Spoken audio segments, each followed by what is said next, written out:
So I have a few preliminary comments before introducing our extremely knowledgeable panel who will provide profound and nuanced analyses of this crisis. First, I should announce that this program is being videotaped by the Decalogue Society. JLJS, my center, is not involved in the videotaping. However, the Decalogue Society may make the video publicly available, perhaps even on the internet. So if you have any objection, please feel free to leave. But I think the video is focused at us, so you just don't have to say anything if you don't want to be off of it. But I'm just giving you that announcement. So today's topic can be expansively interpreted so as to encompass a very broad range of activities, situations, and victims.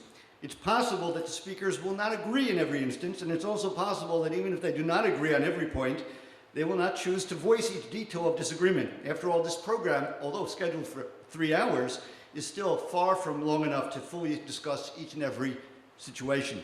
However, there's two things I think that the speakers do agree upon. First, it's important that you realize that the sexual abuse of children in the Orthodox Jewish community is a real problem, a much greater, horrific, and tragic problem than most people think.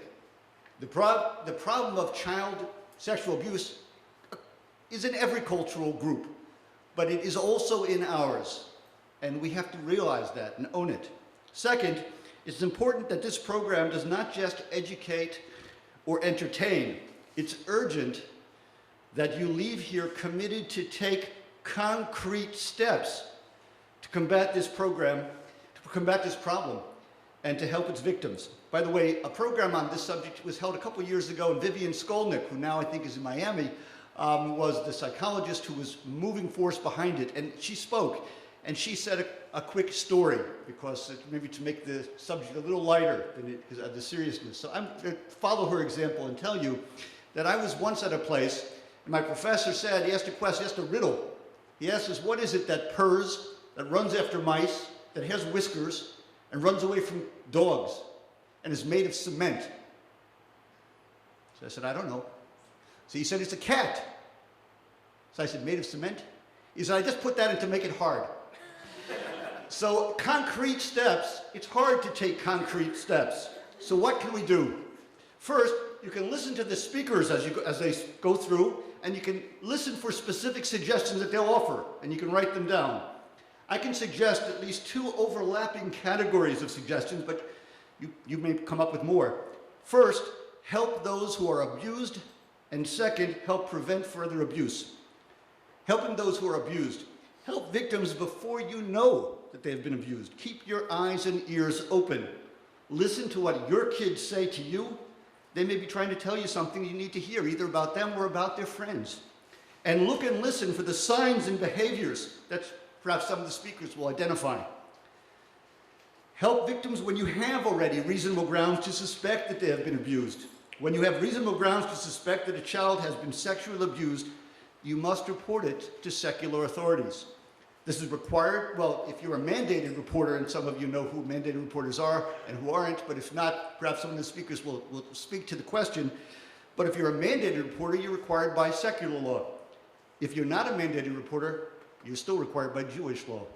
Failing to report may enable the abuse to continue, which violates Jewish law, of course, and which is a tragedy. Understand that as a group, sexual abusers of children, abusers of pedophiles, differ from many other types of criminals and abusers. Pedophile molesters can abuse one person repeatedly and over long periods of time. Pedophile molesters can abuse large numbers of different people. And pedophile molesters are recidivists. According to virtually all the experts, there is no form of counseling or treatment that has yet been found to cure this tendency to abuse. The only way to protect current and prospective victims is to have these pedophile molesters apprehended. Moreover, failing to report it may be like pouring salt onto an open wound. It can exacerbate the victim's emotional agony. And if you are a mandated reporter, again, it's an independent crime. Doing your own investigation, if you already have reasonable grounds to suspect the abuse, or going to a rabbinic group to investigate, is not only wrong, it can be terribly counterproductive. If an investigation of young children is not done just right, Any proffered testimony by those children or by those who so interviewed them may end up not being admissible in the secular court. And the secular court's the only one that can put somebody behind bars or can punish somebody. The rabbinic courts can't do that. Allowing the pedophile molesters to go free is not only a failure of a duty to past victims, but it enables the pedophile abusers to molest additional victims. As to the victims themselves, we need to help them get to professionals for therapy. We have to ourselves learn from professionals what we can do to help them. As a community, this may mean that we have to establish a way to provide free or at least substantially subsidized confidential counseling to victims. I have been told that the JCW has a program. I have to find out more information about it. JCW is a sort of sponsored, I believe, by the Chabad. They refer people to professionals. They subsidize their counseling, but I don't know that there's any group in Chicago that's helping to provide subventions for this counseling.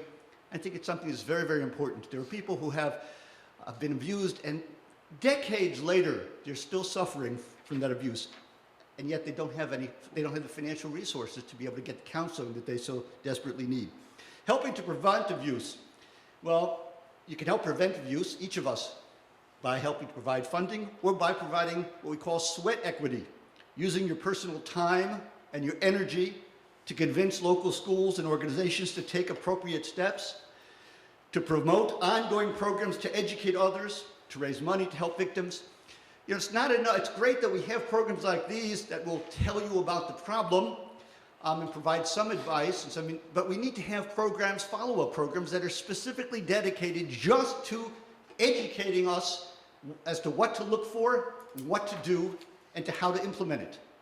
And hopefully that we can encourage you to do that. By the way, Doron Katzin is in the back of the room, and we do need to organize. And I suggest that he's volunteered. After this program, if you're interested and willing to help, again, with sweat equity is wonderful, contact him, dkatzin@gmail.com.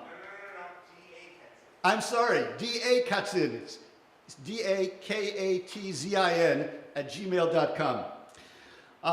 We have to educate adults, parents, teachers, and so on as to what to look out for the importance of taking reports, even from young children, very seriously, the need to take allegations of past abuse seriously, and not to let this seriousness be diminished by the passage of time, how to provide emotional support for survivors, and the importance of reporting reasonable suspicions of abuse, and so on. We have to educate the children. It's amazing how many times some news comes out about someone who has committed abuse in the past, maybe even decades in the past, and other kids, now adults, who were classmates of the abuser say, well, we all knew. Well, if they all knew, they're not here in the room. We need to somehow educate those children so that they will report to us so that we can report to the authorities. We need some structural changes in the schools and other community facilities. We need to have no locks on office doors. We need to have see-through glass, at least at eye level, and so on. We need to have some procedural changes in schools and other communal settings, maybe prescribing certain types of private after-school meetings and so on.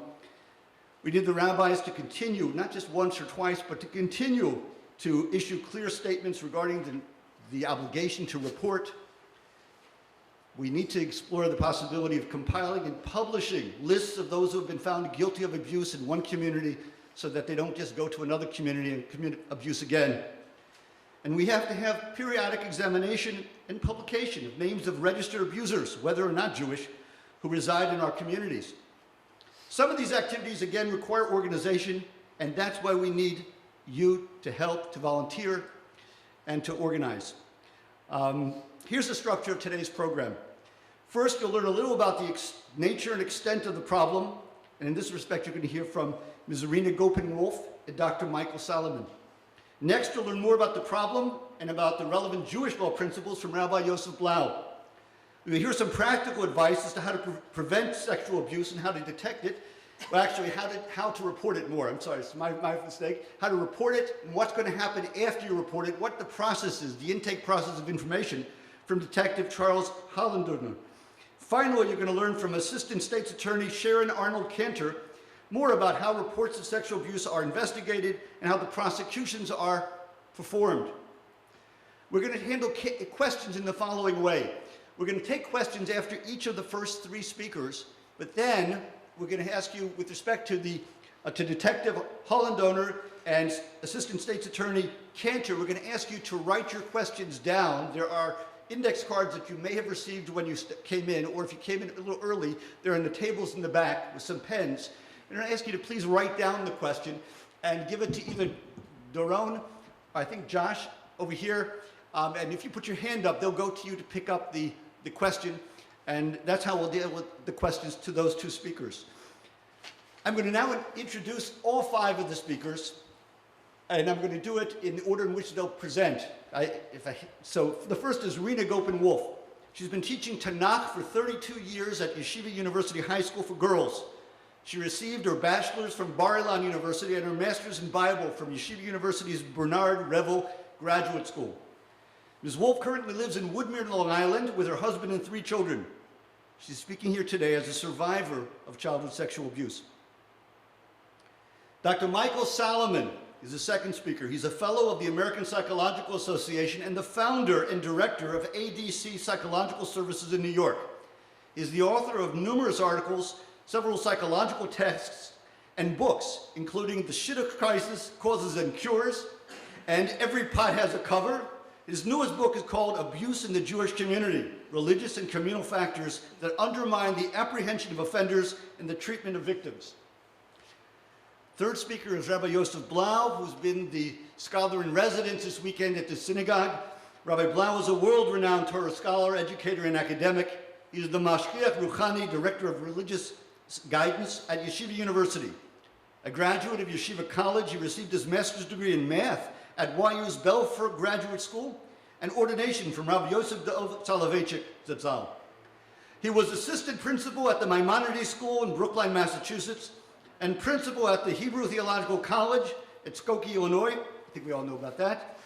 And the Jewish Educational Center in Elizabeth, New Jersey, before coming to YU in 1977. He's a member of the Executive Board of the Orthodox Caucus, the Executive Commission of the Orthodox Forum, and the Rabbinic Advisory Board of YUSSR, Students Serving Soviet Jewry. He has lectured and taught Torah in countries across the globe. Detective Charles F. Hollander. He's a 24-year veteran of the Chicago Police Department. He's been assigned for the past 15 years as a detective in the Special Investigations Unit. He has investigated hundreds of cases involving sexual crimes and or abuse of children in Chicago and Cook County. He's acted as a consultant for other local law enforcement agencies and the FBI in matters involving sex crimes against minors. He is a member of Cook County's Internet Crimes Against Children Task Force and the Chicago Police Department's Internet Child Exploitation Team. He has trained detectives at the Chicago Police Academy on tactics employed by pedophiles and sexual predators in their exploitation and predation of children on the internet, and how to preserve evidence necessary for the successful prosecution of such individuals. He has been qualified as an expert witness in the use of social media to exploit children.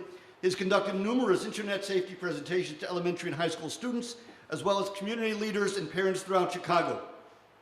Our last speaker is Assistant State's Attorney Sharon Arnold Cantor.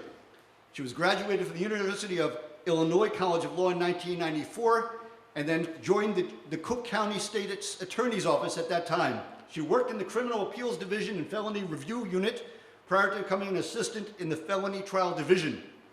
She served as a sex crimes trial specialist from 2012 to 2014. In 2014, she was recognized, only one of 12 prosecutors in the entire state of Illinois to be recognized by CASA, the Coalition Against Sexual Assault, with a Moxie Award for commitment and dedication in support of rape victims and justice through the criminal justice system.